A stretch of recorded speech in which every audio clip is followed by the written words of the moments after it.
Assalamu alaikum. Hello viewers, what's up? I hope all are good. Alhamdulillah, I am fine.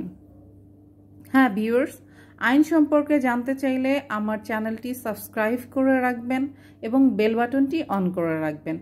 এছাড়াও আমার Facebook পেজটি follow করতে পারেন।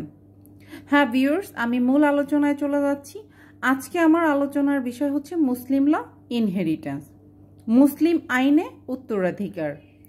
আজকে আমি মুসলিম আইনে উত্তরাধিকারের একজন স্ত্রী মারা গেলে তার যে সম্পত্তি, এই সম্পত্তিটি কিভাবে বণ্টিত হবে, অর্থাৎ এই স্ত্রী যদি শুধু স্বামী রেখে মারা যান তাহলে তার স্বামী কত অংশ পাবে, যদি তার সন্তান থাকে তাহলে সন্তান কত অংশ পাবে, এবং যদি সন্তান না থাকে তাহলে স্বামী কত অংশ পাবে, এবং পরিবারের অন্য সদস্য এই সম্পত্তির কত অংশ পাবে, এই বিষয়টাই বিস্তারিত আমি আলোচনা করব।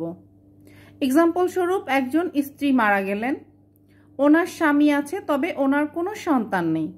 সেই ক্ষেত্রে উনি যে সম্পত্তি রেখে যাচ্ছেন সেই সম্পত্তির 2/1 অংশ ওনার স্বামী, ওনার হাজবেন্ড পাবেন, এবং বাকি যে সম্পত্তি, এই সম্পত্তিটি রেসিডিউরি হিসাবে ওনার বাবা পাবেন।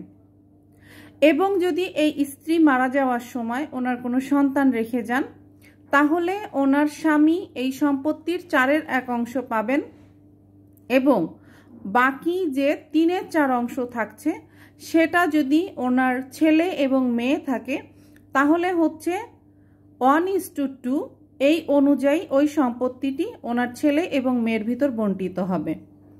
তবে যদি ব্যাপারটি এমন হয় যে উনি শুধুমাত্র একটি ছেলে সন্তান রেখে মারা যাচ্ছেন তাহলে কিন্তু ওনার এই যে 3/4 অংশ বাকি সম্পত্তি, এটা ওনার পুত্র সন্তান পাবে।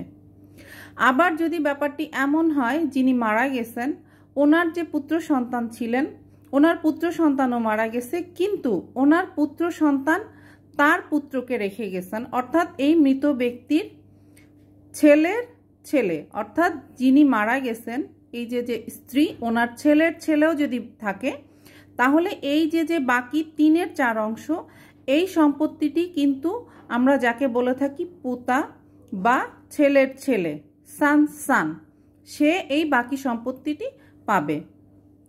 So viewers, don't forget share with like and comments. Thank you.